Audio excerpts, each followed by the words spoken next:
again. I'm your host, Nora Osman, the Associate Vice President of Service Management at Montefiore and the ultimate advocate for employee and customer experience. Today's edition of the Digital Dialogue is titled Impact of All Legislation on You. And with me today are three thought leaders in the tech world here to share their thoughts and viewpoints on this topic. I know this is going to be very, very collaborative, and I encourage you as participants to share all of your comments and questions in the chat session. I'll do my best to get to them throughout the dialogue, and we'll also leave some time to the end for more Q&A. So let's just get started.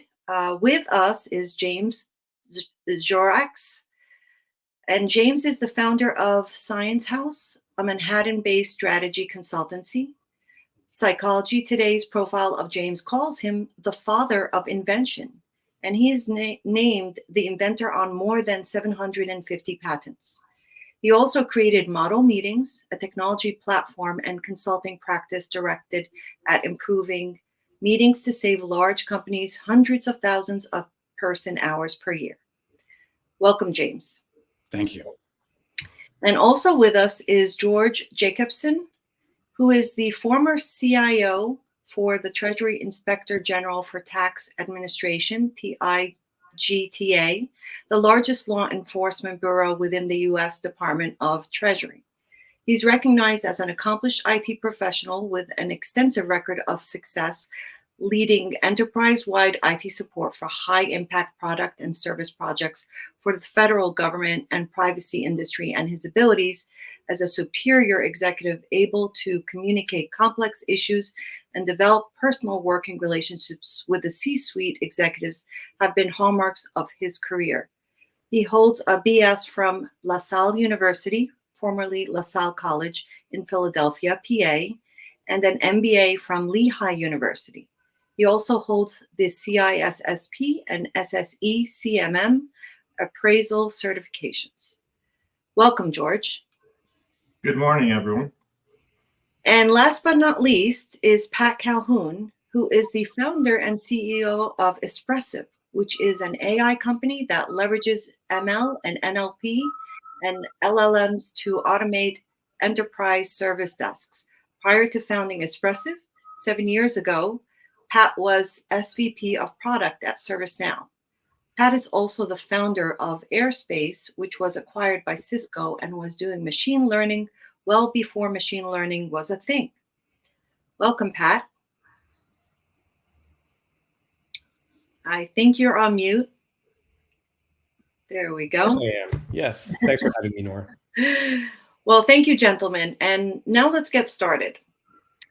On October 30th, 2023, President Biden issued an executive order on the safe, secure, and trustworthy development and use of artificial intelligence. I'm pretty sure you've all heard of that. So I'm just going to give you high level a little bit about this executive order, and then I'm going to turn it to these experts. This executive order really outlines the purpose, policy, and principles for the development and the use of artificial intelligence, AI, in the United States. It also emphasizes the potential benefits of responsible AI use in addressing societal challenges and advancing the economy, innovation, and security. However, it also acknowledges the risks associated with irresponsible AI, such as fraud, discrimination, bias, and threats to national security. By the way, this was with the help of AI. So I didn't come up with this genius, but it definitely helped me with ChatGPT. So for those of you who have not actually read up too much about it, there are actually 8 guiding principles and priorities for governing AI development and use. And just going to go over those real high level.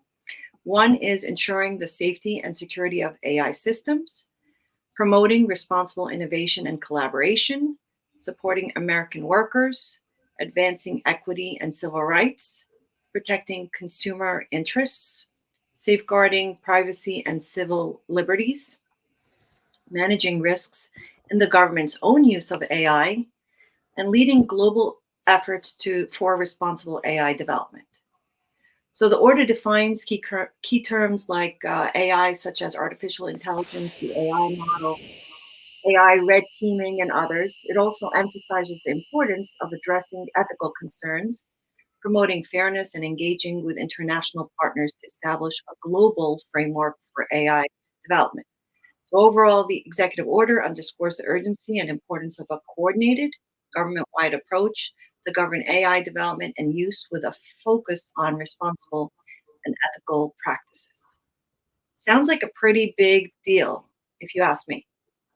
So I'm going to turn it to James, and I want to start with you, James. And based on what you've read and learned, what's your understanding of the true goals in this executive order, and what do you feel the role of government will be in this space? Well, I think the goal is just, we've had AI for a long time, and now with GPT-4, I mean, recently, the nature of AI has really changed. And I think the government, and obviously people have talked a lot about this, the fears. So is AI going to create a biological weapon? Is it going to gain control of nuclear weapons? Is it going to kill us all? So the government is responding and saying, well, we need to protect our citizens. So we're going to do this executive order, and we're going to manage this process as best we can. We want to make sure that nothing crazy happens and no evil AI pops up and kills us all. And so they put together the executive order, but when you get into it, what you realize is it's not something that's completely done right now. So yes, there are the principles. Yes, there are some definitions, but this is really, really broad throughout the government. For example, there are like almost every branch of the government will be involved in this, and we'll have a chief AI officer, and we'll start to produce these documents. So this document talks a lot about these kind of benchmarks and guidelines, but some of those are not done yet. And so this document is filled with, by the way, this department has 180 days to put together all of their guidelines and documents and benchmarks. And then this department has 275 days until they put their thing together. So this is not something that's like done now. It'll be evolving over time. But I think it's also something that really strikes me looking at it. It feels like in the next 6 to 9 months, this is the launching of 1 billion meetings. Every department is going to be scrambling, everyone trying to learn more. And all of these departments also have to work together.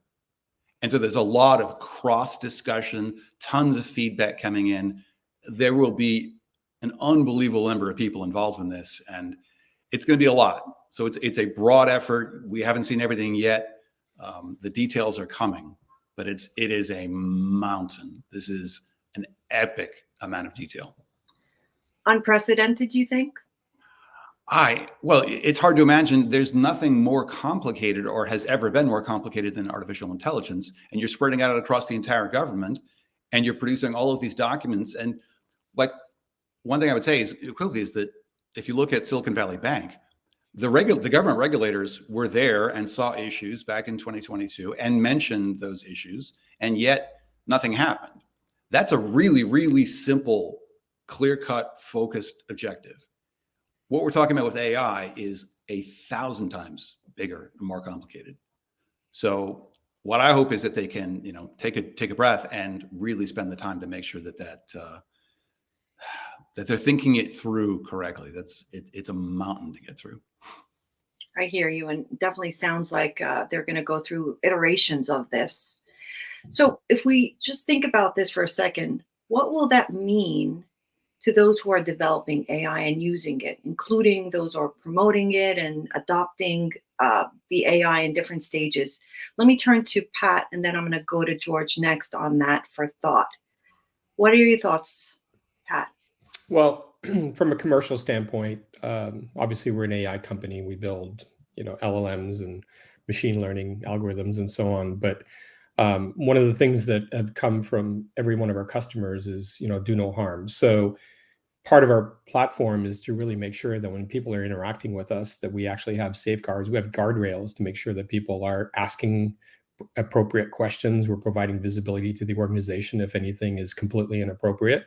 And we will not engage in topics that we should not. We had one particular interaction that happened 2 weeks ago. Somebody asked a question about mixing ammonia and bleach, and maybe they were just doing it just to test the boundaries of the virtual agent. But, this stuff does happen.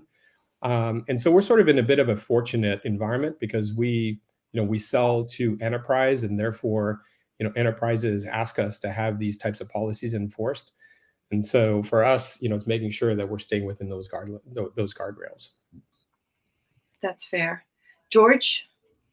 Well, Pat touched on a very interesting point here. I think as in any project of this size or any endeavor of this size, as James pointed out, this is multifaceted. And what we might determine is appropriate to apply to the developers may impede what the adapters of the technology are trying to accomplish. So, for example, the example that Pat just gave with the ammonia and chlorine bleach, trying to figure out, and I apologize for any background noise,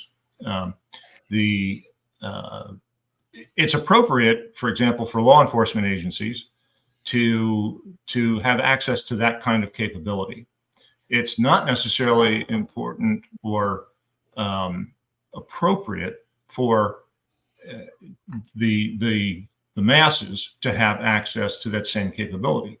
Now, if you work in the chemical industry, if you work in food preparation, you have to be aware of the fact that if you mix ammonia and chlorine, you could cause a world of hurt in a restaurant if those two things accidentally get mixed and you release a chlorine cloud.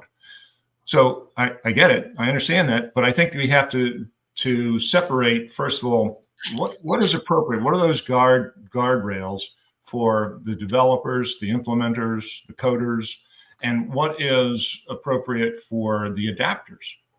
And so that, back to James' point, just increases this complexity of the problem. And for practitioners like myself, who were responsible for years for implementing a technology, it becomes problematic because we're trying to balance all of those capabilities, all of those guidelines. And again, to James' point, this is not the show. This is the starting gun for that development of all of those guidelines that need to be appropriately applied to the various players. So, and is there a role for government? Absolutely. Somebody has to be the arbiter, if you will, of what's appropriate, what's not appropriate, and what do we do about, and we've heard a lot about this recently, the hidden biases. We all have them. It's surprising sometimes when they're called out to us and we recognize, oh, I hadn't even thought about it in those terms. So we have to be mindful of those things, and somebody has to be able to say, you need to reconsider, think about these things. Is it going to be perfect? Absolutely not. It's going to take a long time. I look back on 20 years ago where we were with cybersecurity. Look at where we are today. You wouldn't recognize those two worlds, but we're at the starting line now. Unfortunately, I think from the U.S. perspective, we're a little bit behind the curve because our adversaries have been working at this for some time. And you don't have to name names. You just pick up the newspaper, if anybody picks up the newspaper anymore. But all you have to do is read the headlines and you can see who some of the players are, who some of the bad actors may be in the use of the technology. And it doesn't matter what the technology is.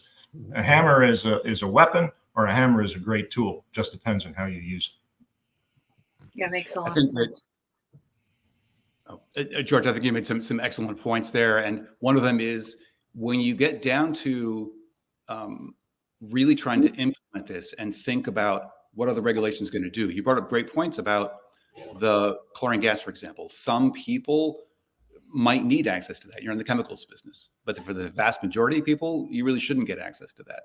But first of all, you can get access to that in other countries and search engines overseas. But even deciding who gets what access to what things. Now you're going to have a list of like 5 million things that certain people can get access to and other people can't get access to. And right now they're looking at, the government is saying, we are promoting, part of this is also promoting innovation and promoting healthcare. And so using AI to benefit the United States, which is all good, but they're talking about biologics and they're talking about people creating, getting basically snippets of DNA, putting them into a bacterium and making something dangerous. That's precisely the kind of stuff that the healthcare industry needs to be doing to create better drugs too. So that's another case of some should have access and some shouldn't. And how do you decide who has access, who doesn't? How do you block the ones that don't have access? Right. And that becomes really tricky. So the minute you start unpacking these things and say, let's go through an example, that example starts getting pages and pages and pages long. And I think that's what the government is going to be experiencing as they start to write these guidelines. And as they get into the nitty gritty, they're going to realize this is going to be hundreds of thousands of pages. But I think one of the challenges, James, is in the example that you're providing in pharma or biotech, I'm familiar of some language models that are being designed specifically for that market. So that wouldn't be available to, Joe, the consumer. That those types of interactions or that type of content should probably not be accessible via some consumer version of GPT because there's really no need for it. But it is going to be available, and it will be available to a subset of the people who really do need to get access. Now, commercially, of course, I don't know if the manufacturer of this LLM is going to restrict who they sell it to, because in the end, it's a commercial, it's a commercial business, right? So they need to find ways to go and make money. So it does open the question of how do you restrict people who build large language models that are going after a very specific use case? How do you restrict them from selling it to other people who should not be having access to it? When in the end, it's an open market. But that's perfect because it brings up information, right? Information can be used either as a tool or as a weapon, right? So we've got some time to work on who should have this information, how should it be disseminated, how can it be monitored? And therefore, we're at the beginning, like you said, of this journey, and we don't know what all the pitfalls are, but we're going to have to write this together. Yep. So I'm going to go back to James and ask this: how should corporations be looking to follow this new executive order adoption, and what roles should be engaged really in governing? How do we approach this new stage of learning what's needed and what roles can actually help make sure we're doing this safely?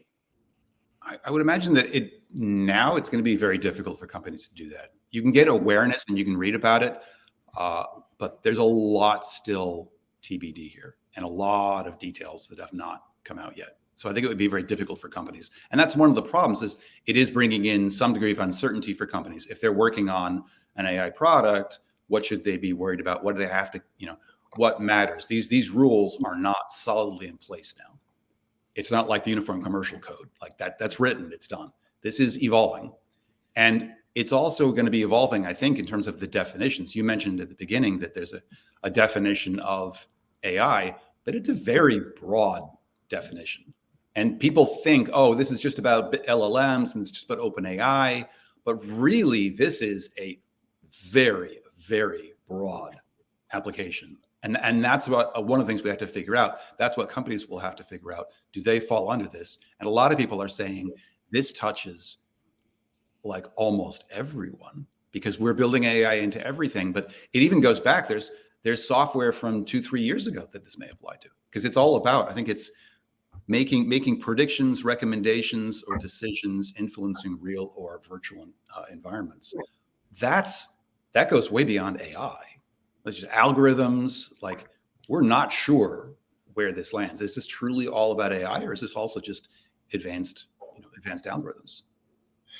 There was a point made earlier about controlling who has access, and I think that there's a dimension here, again, back to the multifaceted problem, and that is, what is the data set that you're operating against? So if you're with the Department of Agriculture, and you have under you a number of different sub-agencies, so FDA and what have you, well, you have a group of things that are specific to your mission, and those data sets should be maybe controlled, owned, managed, curated by those organizations.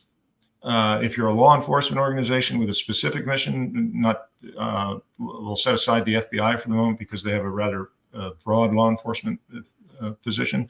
But for example, within the Department of Treasury, taxpayer information, that's the Department of the Treasury's bailiwick, and protecting that and operating on it should be within their domain, their field of operations, if you please. And so I think, there is this, when, again, back to these multifaceted problems, calling out the data and looking at the specifics of the data help us define the areas where it is problematic for whether it's agriculture, Treasury, DOJ, whoever it happens to be, and then trying to make sense of all of the world of the possible to make this a valuable tool for me, but not turn it into a weapon of any means. In the wrong hands, anything is going to be problematic. But, I think there was a question that went by earlier that folks said, how do you address these meetings? And I think one of the things I learned over the years is trying to figure out what are the steps. You don't climb Mount Everest in a single step, in a single bound. It just doesn't happen. So what are the things you have to plan for along the way, and take those things in bite-sized manner so that you can actually make some progress and not just get frustrated with, oh, it's such a huge problem, we'll never solve it, so why do anything at all? I have friends that both in and out of the IT profession who have said, well, I gave up on privacy years ago. Wrong answer. So we have to be mindful of all these things. Yep. What the way that I'm seeing this happen rolling out on the commercial side is, first, we all have to recognize the cost of building a large language model is beyond the reach of most organizations, even governments for that matter.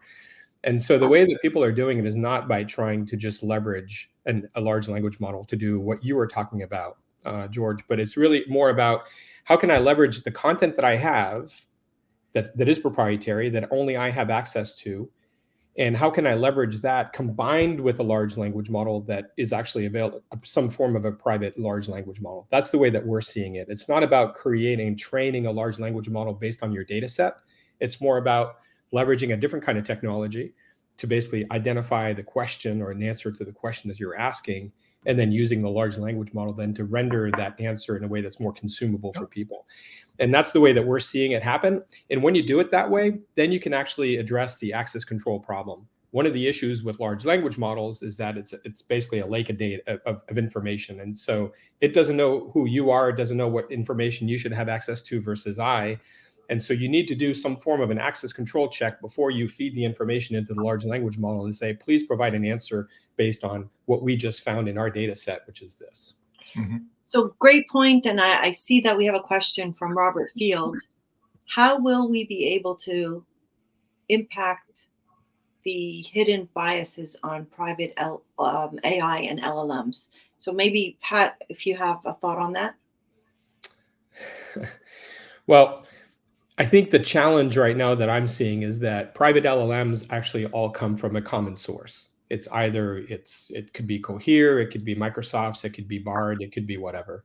And so you're inheriting whatever the model is whatever biases are integrated inside your private LLM. It's still a commercial LLM. There's not much that you could do to change the way the LLM was trained. It was trained on a huge corpus of information, and it's very difficult to actually change that.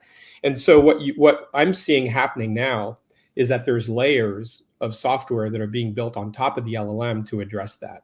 It prevents things like the ammonia and bleach question, or it makes sure that answers or questions going in don't have those inherent biases built into them to make sure that, not only is it about making sure that the questions or the answers are appropriate, but also making sure that we're minimizing hallucinations. That one of the big problems that I'm seeing right now is, and this is on the commercial side, is people are really worried about people asking questions and getting an answer back that looks legitimate until you really dig in and you realize that this is completely fabricated. And it's really hard for most people who are not experts in the topic to know that an answer is actually hallucination. And so that's one of the big problems that I'm actually seeing much more than the biases today. That's one of the big concerns, but you can address it by building that layer of software on top, as I said earlier. But then there are cybersecurity issues too, and lots of people have been kind of breaking through the wrapper around LLMs. And so kind of putting up barriers to people to prevent them from getting access to certain things is not necessarily 100%. And that's the issue that brings up is not only are we talking about AI and even algorithms broadly, we're also talking about a lot of cybersecurity issues here. And it means if you're saying we're going to make AI safer by putting wrappers around LLMs, you can say that, but the minute people get through in some way, they hack in, they do something to get through, now we have a real problem with AI. So we're combining the AI, the most complicated thing on the planet, with cybersecurity, arguably the second most complicated thing on the planet. That's going to be challenging for sure. So for sure, security is not taking a back seat at all. And for all the CISOs that are listening, you're definitely in the thick of it still and probably will be forever. So there is a follow-up question here. How do we govern those companies that decide to avoid this compliance by moving their development and sales out of this country? Does this put the US at a disadvantage? It's a really good question. Let's start with George. Well, we may want to consider what we had done with traditional weapons. So when you sell an F-16 to a country, a friendly country, and there are laws that say you can't sell an F-16 to an unfriendly country. So you sell it to a friendly country. That comes with a long tail of caveats that say you can't do this, you can't do that, you can't whatever. And as a consequence, there was an argument made back in the day that, well, you're hurting my business. If I can't sell it to anybody that wants or needs this, you're stopping me from growing my business. Oh, okay. Maybe there's a kernel of truth somewhere in there, but at the same time, we have to consider the fact that there's only one planet. We all got to live here somehow, and we have to act responsibly with regard to these things. Now, if you what we've seen in some instances where you have offshored your technology, even with the finished product, the reverse engineering comes back to bite you. And those companies who decided to go overseas and build their windmills or build their phones or build their computers suddenly found a new competitor in the marketplace, because right next to the factory that was producing that device was another factory that was sitting there reverse engineering everything that was inside it and now producing a knockoff. And in the case of Prada, it looks pretty good. It looks like a Louis Vuitton bag, but it's really not. And many of those things in the IT world, of course, have that phone home capability. Mm-hmm. So, we had lists of things from whom we could not purchase their products because these were known. I think that's one way to try and deal with it. But we're at such a infant stage, I think, in terms of trying to regulate this. That's going to be something that's a little bit farther down the road. I don't think we can just jump to that right now, because we don't know enough about what it is, where it is that these weaknesses, I'll use that term, vulnerabilities might exist. And I agree that, back to the comment made earlier, you take the application and you try and use it against your data set, and you look for those, whatever those things are, whether they're biases or these are things that could be harmful to us if used by others against us, and make a judgment. And I'm speaking strictly from the government standpoint, because I can tell you that the practitioners are concerned about that being turned around and being used against you. So I don't think that that's an idle question. I don't think it's an unrealistic question. I think it's one that we are going to have to wrestle the ground, and it's going to have to be done at the practitioner level, because they're the folks that have the understanding of the ins and outs. They need the input from the practitioner, whether it's the agents, the attorneys, whoever that happens to be in the law enforcement environment, to inform that model. And there has to be education on the part of the users to say, back to James and Pat's earlier comments about, no, this is not the right way to be using this. Stop. I definitely want to turn over to James for an opinion on this, but before we go there, you touched on a couple of things in what you were saying, and I don't know that we can assume that the US is going to be a leader in this space. Everybody is trying to go there and to really groundbreak on the AI front. So it's not that we have a trade secret that nobody else has and we're trying to protect it. There's such a massive movement happening internationally. So it's really around accelerating that and also safeguarding whatever knowledge is available to be used in a safe way. Yeah, I agree with you. I absolutely agree with what you're saying. I don't think we're the leader. We may be a thought leader, but I don't think we're an implementation leader or development leader at this point. Agreed. We have an opportunity, and I think we need to take advantage of that.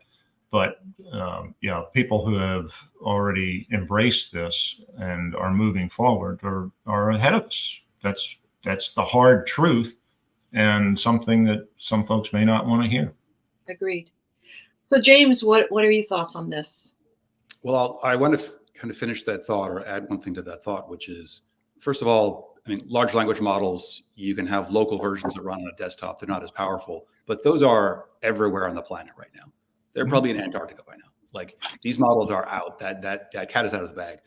I agree. There's going to be a lot of effort. I mean, there has been a lot of effort. And there are a lot of countries that are pushing very hard on AI. And if you look at the number of papers that China is producing on AI, it's just astonishing. It's the world now. That's just the way it is. But I would say that the United States has some advantages, and I think in the executive order, they were trying to draw on some of those advantages of the infrastructure that we have. So whether that's the chips, whether that's an H100 or H200 out of NVIDIA, that technology and some of the software that we've got, like SAS software or IaaS software, there's a lot of infrastructure that we have in place for building out these large models and testing and training them. What the government is saying in the executive order is, and it's kind of buried way down there, it says, if you're a company like that is offering up those technologies, maybe AWS, for example, they're offering their servers for people to use to train up AIs. If they find out that if they discover that that's someone in a country, in another country, or another country the United States doesn't want to have access, they are supposed to be reporting that to the federal government to say, it seems like they're trying to train up an AI model. You better check that out. Kind of ratting out the foreigners. Whether or not that's going to work or not, it's kind of interesting that the government went that way. I think that's pretty hard to enforce, but it's an interesting idea, and that may give us some element of control. I mean, we're not the monopoly on hardware infrastructure and software infrastructure for AI, but we're pretty strong in that area. So excellent. So I'm going to twist this a little bit and go the other way and turn it to how this executive order might benefit consumers. If we can each weigh in on that, I'll stay with you, James, for a second. Where do you see this potentially benefiting our consumers? I think it's liable to increase cost quite a bit. It will slow down development time. It will scare some developers off of working in certain areas. So I think there'll be less choice for consumers. That doesn't sound like a benefit, though. I don't know. Is that a benefit, or is that the byproduct? Well, that's the question, though. Maybe that is best, and maybe customers should not be getting tons of products that show up all day long at really low prices. Although that's happening now already. I mean, so is that a quality versus quantity byproduct? Well, I think the government is worried about the safe, secure, and trustworthy, right? And I think that there's some things they can do to improve that, but the cost of slowing down development to achieve that, you have to weigh that, I think. So sort of a mixed bag. So Pat, how about you? Benefits to our consumers? Well, certainly the benefit is just access to information. I mean, it's become so easy to get answers to virtually anything. And so that certainly is a huge advantage. Now, the downside of this is how people use it, and if people decide that they're going to start using ChatGPT or Bard or some other large language model to avoid having to do the heavy lifting of their schoolwork, well, great for them. It's going to bite them in the backside at one point, of course, because people have cheated for years. This is just a new way to cheat. And so from that perspective, I think, I don't necessarily see it as a negative. I think it's a positive. I just hope people actually are using it the right way. I think one of the challenges, though, that it does present is that, we're dealing with fake everything these days, whether it's fake news, whatever it happens to be. And AI has just made it, unfortunately, a lot easier to create fake content that is almost virtually impossible to identify without a very high degree of expertise. So back to George's Prada example, Prada has a couple people who are hired to really be able to figure out whether something is real or not. And sometimes it's really tough because they look exactly the same. And what you're seeing now is whether it's artists who are seeing their songs or songs that are using, basically looks like it's them singing it, and it basically looks like it's, their type of song, and yet they never created the content. And so that's the concern that I have. But from a benefit standpoint, I think it just makes it opens up, it makes it a lot easier for people to get access to content. Yeah, well, there you go. I see there's a comment here. Is that a question? Does using a calculator mean you're cheating? We just need to develop better tests, right? I'm thinking, I'm looking at a glass half full right now as far as this whole AI thing, and how do we capitalize as consumers on the benefits of that? The fact that we can get a summary done quickly, we can get a bio orchestrated, we can get ideas, travel plans, things that we would have spent a lot more time researching and trying to get from either a vendor or from Google or from whatever. So there are definitely tangible benefits. And what we do with our time back, I think, is the question, right? But when it comes to trusting AI to do things from a accuracy perspective, without bias, without leaking private information, that's where maybe this executive order perhaps will help us start to trust AI more and make sure that it's not harmful in a way as consumers, or especially if we're, being affected by the biases and the harm of the output. So, Nora, I think you hit an excellent point, and I just want to expand on that for just a moment, if I may, because sure. the follow-up, one of the follow-up questions that we see here is about, well, if I use a calculator, is that cheating? Well, the answer is it depends. If you're in the 4th grade and you're trying to understand the fundamentals of mathematics, addition, subtraction, multiplication, and division, and build upon that, the calculator can be a useful tool once you understand those basic constructs. Right. And now you at least have a larger framework within which that tool can be used to great advantage. So one of the challenges I see with a lot of folks today is they rely entirely upon whatever app, pick whichever one you want, that gets me from point A to point B. And what they lack, if they get lost and their phone dies or whatever it happens to be, and they're crying out for help, and they say, well, all right, the first question is, where do you want to go, and where are you? And they have no idea where they are because they're in this tunnel. All right. So if you don't understand the environment, if you don't understand the use of the calculator, it's of no value to you. All it tells you is it tells you that 1 and 1 are 2, But if you don't understand the larger construct, it's kind of a useless piece of information. So I think that what we have to understand is what is that ecosystem, if you please, that environment in which these tools are being used and how they're being used. And that then begins to inform whether or not you're using it in a valuable way. You know, I don't know how many times I had to have the conversation with an agent and just say, does your boss understand what you're trying to do with this technology and why I'm going to say no, because it violates this law and, you know, this directive, et cetera, et cetera. And they look at you and go, what are you talking about? You know, well, okay, I don't understand how to strip down a 9mm, but I do understand this. And, you know, we need to have an understanding, mutual understanding, that this is more powerful than that 9mm you had on your hip. Because of the I think, George, I think one of the challenges is today people don't have to, they just trust. They trust their calculator. You know, your calculator is always going to be right. That's right. Now you're dealing with the technology that you don't even know if it's right. And so while I think government getting involved certainly has some value here, I am hopeful that most education systems are also recognizing that there has to be some level of education to, you know, to all of the younger, the younger generation coming up, that they just need to question everything, right? Yes. Don't just trust it. Absolutely. What harm could there be with me saying this thing on, you know, pick your social media platform of choice? So what? It's just a bunch of electrons that have been agitated. Well, wrong.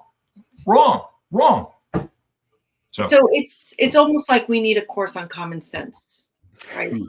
No, which is wrong, right? It seems like because. Yeah, I know, but we might have to go back to the basics, right? Because to your point, if your technology dies, and I don't want to get into trouble by talking about generations or anything, what people skills and logic skills exist for those who are having this problem to get past that, right? How do they engage in finding their way forward if they're relying solely on everything to be answered for them all the time? The easy button is too easy. Yeah. Again, as a practitioner, the folks would come to me and say, we need to implement this technology, and say why. And the answer was, and again, from another fellow practitioner, was like, well, it's better.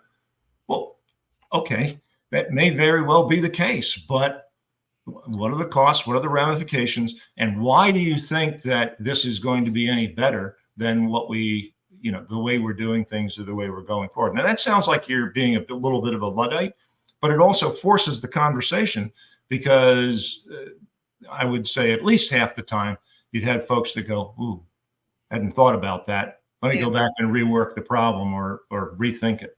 So I don't think it's a bad thing. I think that those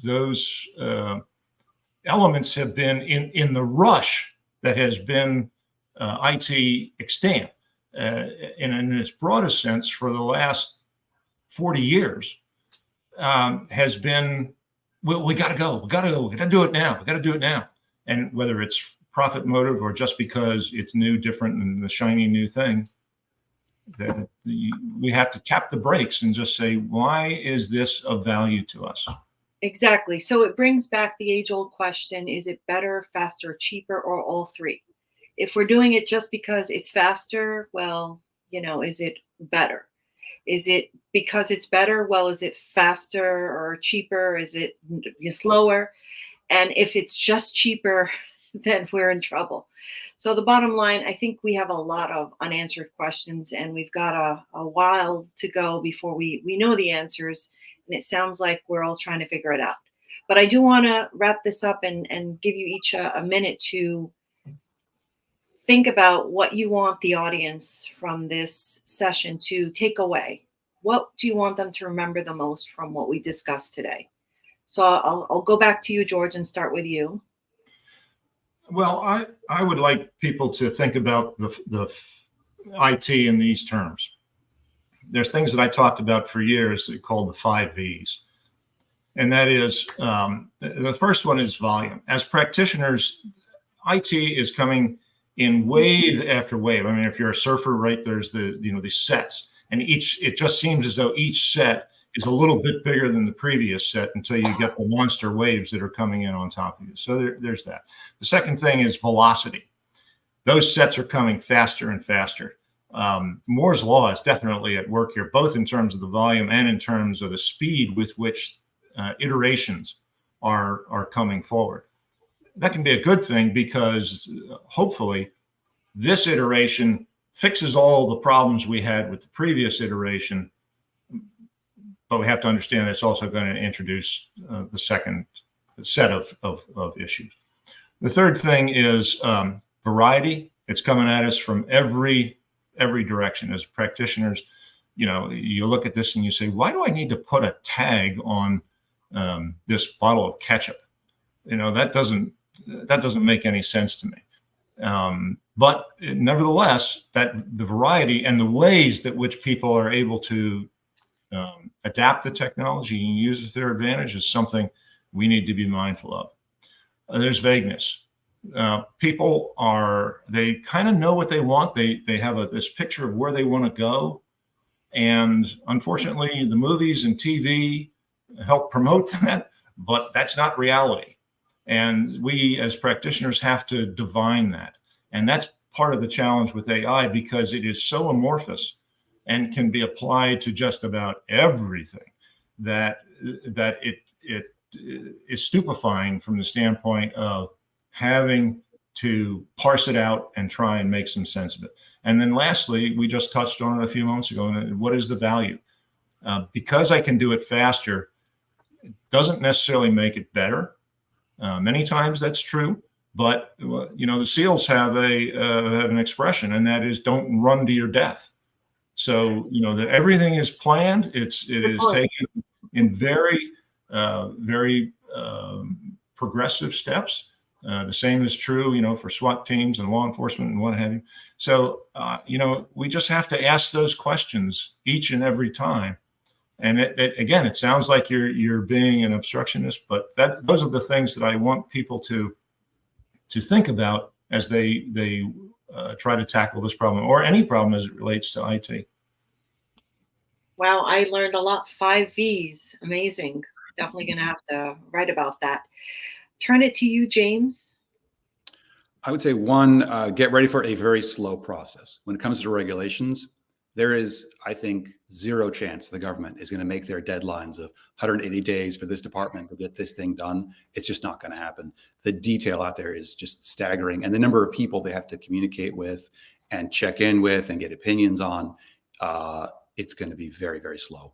It's also going to be very difficult for one key reason. I think the government is going to struggle understanding what true AIs or large language models are. They have in their heads that this is like software. And you can take that software, you can just take GPT-4 and just list out all the code in it and then just check the code line by line and then decide whether or not it's safe. And that's not really how LLMs work, right? It's a neural net at the core. And that doesn't work the way people think it works. And that's a very kind of counterintuitive thing for people and difficult to get your head wrapped around. But that will make all of this also more complicated. But the last piece I would say, if you're a company, the recommendation would be, you got to start rolling up your sleeves and using this stuff. If you're not using it, like test, experiment, little experiments, and do them, use those experiments to learn about AI and to learn about how it could potentially apply to your company. No company can sit down and say, that part of our company, that's perfect for AI. You got to do experiments. You got to get your feet, you got to roll your sleeves up. You got to get your hands dirty and dig in. And there's nothing more powerful than that.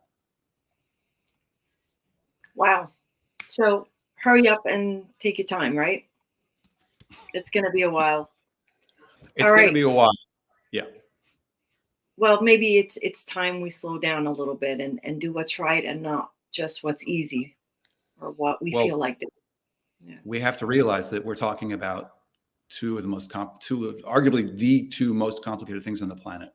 If you think that we're going to get through that with meetings where people are like texting and then they're checking on this and then they're talking to someone, this is days long, intensive, quiet periods of reflection with very small number of people. That's how we'll get through this. I think the government is not well suited for that, but we'll see. Okay. Pat, final thoughts on what people should remember? Yep. I think to build a little bit on what George was talking about, I think in the end, people tend to gravitate towards whatever is most convenient for them. So I heard you, Nora, you got speed, you got all these different characteristics you can look at, but in the end, people actually look at what works for them and what helps them get their job done easier. I was actually talking to a friend of mine who's a game designer, and and I asked him about all the new AI tools out there, and does that concern him in any way? Because of course you're always hearing the concerns around people losing their jobs because AI is coming, what have you. His position is, hell no. It's actually going to make me more productive. I can actually create higher quality graphics. He's a game designer, right? So higher quality characters than I could have done it by myself. And I can do it in, less than a day versus a couple of weeks. And so he's actually seeing this as a way to accelerate his work. There was a recent study that was done by EBN that actually found that, if I recall, 49% of employees actually are using ChatGPT today, but only 68 in a consumer version, by the way, and 68% of them are actually telling their bosses about it. So who knows what's going into GPT these days, right? But according to Slack, 92% of people using it are actually finding that they're a lot more productive. So if you're an organization, clearly you want your people to be more productive. And so trying to hide away from it or prevent access to it is just the wrong thing to do.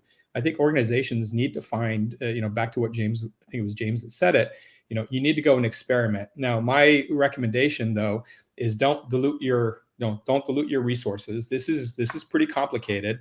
Try to find maybe one, maybe two at the most, low-hanging fruit that you can actually achieve and you can be successful at. And so find some use cases that, that don't require a lot of resources, because the people who actually have to go build this stuff are super expensive. And you're now competing with talent that really wants to work at Google or wants to work at some other hot AI company. And so you have to go find some use cases and some tools that really enable an organization to actually get some early wins so that you can build that confidence internally. But don't dilute your efforts. Don't try to do 1,000 things, because you will fail.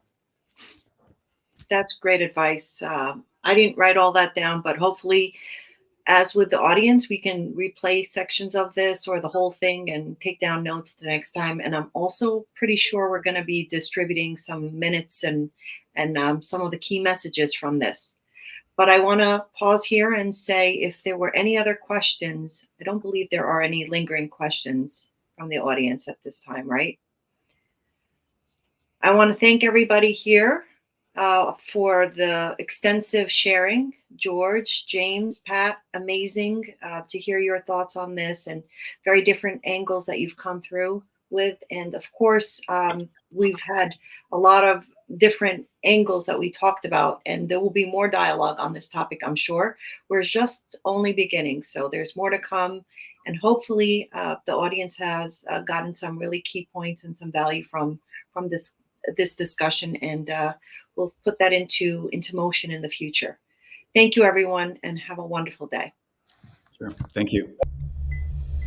Thank you for joining our digital dialogue. Be sure to join our next digital dialogue on the first and third Tuesdays of every month.